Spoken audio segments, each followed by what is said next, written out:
Alright everyone, welcome back to another episode of Funday Sunday, and today I'm presenting the Tier 10 British cruiser, the Minotaur. And this was when I was on the public test server that I actually got to try out the Minotaur, and I found how much I love this ship. This ship is freaking fantastic. Fragile, but fun to play. I really do enjoy her. So we are currently playing on Islands of Ice on the public test server. So do keep in mind the public test server is open for everyone, every server. So as you can see in the chat, there is someone, Elise from Eastern Europe, Eastern Europe, or even possibly Russian. I'm not gonna put my bottom dollar, but I don't quite know certain for it. But at least there's someone from around the world. So we are playing on Islands of Ice. We have a Midway, Montana, 2 Curvers, a Yamato, Fita de Goss, Minotaur, Baltimore, Gearing, and a Benson. On the enemy team, there's a Hakaym, 3 Curvers, Yamato, Iowa, Minotaur, Neptune, Gearing, and Fletcher. And the game is going really, really slow. Or maybe it's just the Minotaur. There we go. I think that's actually back up to speed. So one thing I will have to say that I love about the Minotaur is her AA is a great example. AA for this Minotaur, this as far as how I built the captain, is I went for advanced firing training. So the AA goes out to about 8.6 kilometers and 7.2, and it's really strong defense. Now my guns, as you can see, are very, very quick, and they are very potent. And I just sped up the game, so sorry. So watch how quickly the fighters actually start to get melted away by the A on the Minotaur. And these are tier 10 fighters. And I've already shot down 3, 4. And can I get the last squadron? Unfortunately, it actually gets outside my range. But we shot down 4 planes from that squadron, and they were tier 10s. So that really does go to show how potent the A defense is on the Minotaur. And so we are moving over to C. I think we all decided this. And watch how quickly the guns reload. I love this. I'm ready to fire another salvo. They are a little bit lazy. And looks like the fighters came back in to try to spot. But just look how quickly you can get your guns firing. It's just, it's so much fun. And so this is something kind of keep in mind. This battle, at least, is a little bit easier on me because it's not a full 12 on 12 battle. It's a little bit less, but we are trying to help out as best as possible. We know there's at least a destroyer in the cap. And here I'm just going to go ahead and pop my smoke, see if I can do some damage on the Neptune. And yeah, I'm not getting that many hits right now, but I was still learning the ship and how the arcing of the shells travel. And it looks like we have probably the Neptune firing in as well. And it's such a fun ship. You really do have to learn the travel times. And because, like I said, the shells are very, very lazy, even though they're only going out to 13.6. Now, this range on the Minotaur is 15.8, which is one of the worst as far as tier 10s are concerned. But that's alright because the Minotaur has that smoke that it can always pop if it needs to stop somewhere where it's in a very vulnerable position. Right here, it's not the greatest spot because I do have an island in front of me, but at least it's preventing any fire coming in at me towards the front. Now, the torpedoes are fantastic. I would almost say get the torpedo armament skill on your captain instead of the usual turn time on the guns. I can't think what it's called right now, but because the guns on the Minotaur turn so quickly that just having that additional turn time isn't really beneficial. I mean, granted, yeah, look how quickly these guns turn just by themselves, But had I gone for the torpedoes would have been a little bit more viable, because they would have been able to fire at a much higher frequency than they do now. But still, they're decent. We have another 40 seconds on the reload on the torpedoes, and just look how quickly we can rain shells on this Kurfürst. We are able to take out the Kurfürst. Granted, I kind of was securing a kill, but it wasn't entirely necessary. Now, the Minotaur, it has its major weakness, and that is the case that it has very thin armor and a very big citadel. As you can see, the enemy CV is sending in planes, and just watch how quickly these planes melt under the fire of the Minotaur. And that's entire squadron of dive bombers there. Here comes some torpedo planes, and 3, 4. There's an entire squadron of torpedo planes. Now some more dive bombers incoming. Looks like they are going after us. I do a panic smoke. Don't exactly know why, but I do. Now I'm going to switch my attention to the torpedo planes. And another entire squadron deleted right there. And I'm going to run aground. I just was, I guess, panicking a little bit too much. And I guess the carrier just finally realized that he shouldn't be this close. But keep in mind, I'm protecting the Yamato, that Fleet de Grasse, all these battleships from these airplanes just due to my very large anti-aircraft radius. Now, you could possibly go for the increase to your AA guns, which gives it 100% damage, average damage on your guns whenever you select the target, which would just melt the tier 10 planes very quickly. But having this additional range is very beneficial for your team because I'm protecting the Yamato, I'm protecting the Kurfürst, all from torpedo planes and dive bombers that could have probably got off a good set, especially since they were so close together and there's very little maneuverability that the Yamato and the Kurfürst could have done. So having that additional range was very beneficial for my team. Now, we have lost a cruiser. They have lost a battleship. I will definitely take a battleship over a cruiser, but you can see our carrier has not moved. He hasn't moved from that spot since the beginning of the game. And the enemy team has moved primarily over towards A, and we know there's at least a gearing that's kind of kind of west of B right now. And since our carrier really hasn't moved, he's very open for a snipe from the enemy team. And look at this. I'm just melting the planes away with the help of the carrier. And they're just not able to get that damage in.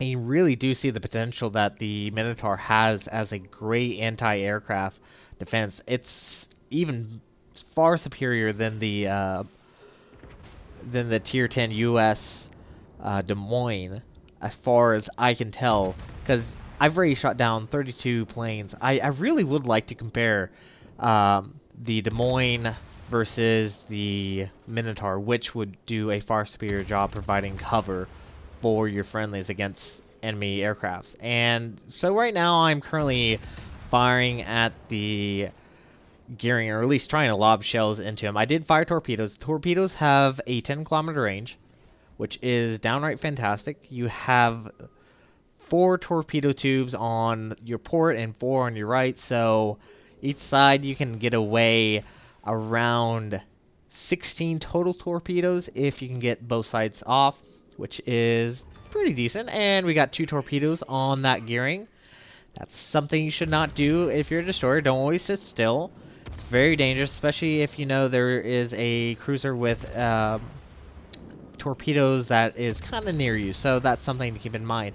Now, at the same time that I was fighting off the gearing and currently I'm working on the Fletcher, our friendly carrier is actually getting bombarded by the enemy Minotaur. And yeah, just even now the enemy Minotaur isn't shooting down the US planes as easily. Now, it's probably due to the fact that the midway's planes are a little bit better as far as having more health, and that's generally what you see whenever you're fighting, if you're ever in a CV and you're fighting against US planes in a Japanese carrier, that your planes generally won't do that well if it's a straight on fight. Now here, this is where it's kind of very difficult. Firing at around a 14-kilometer range at a 33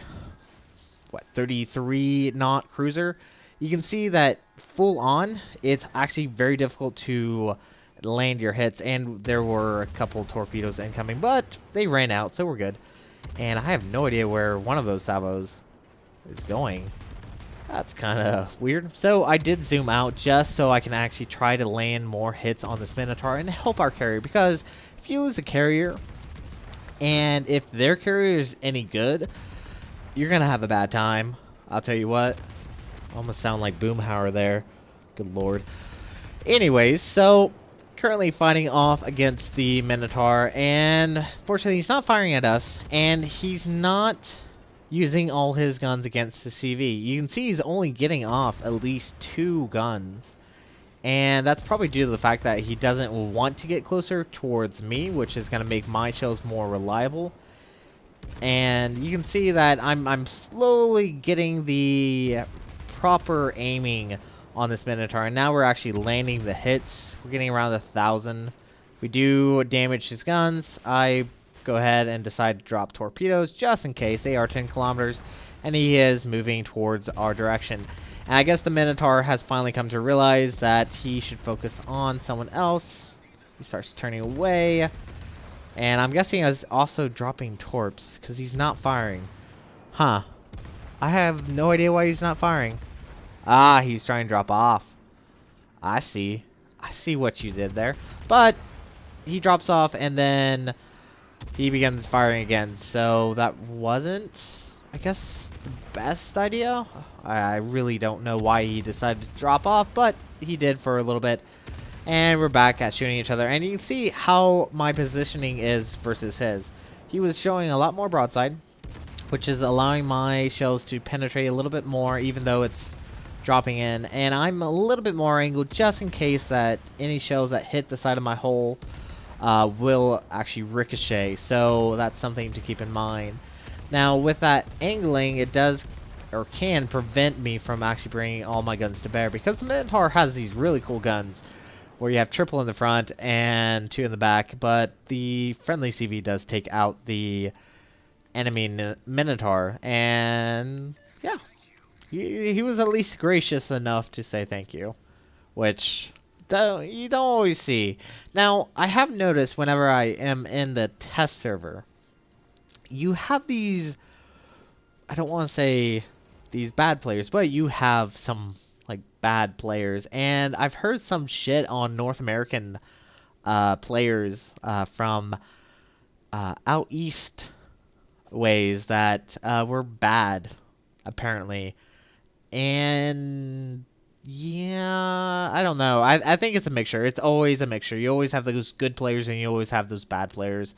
But anyways, that Minotaur is taken care of. Now we can open fire on this Neptune. I am being very cautious and being very aware of where the Kurfürst is aiming his guns, because I really don't want him to bring those big guns towards me and possibly Citadel or kill me. So I am being very cautious, and I'm going to try to keep an eye on the Kurfürst as much as possible and try to do damage against this Neptune.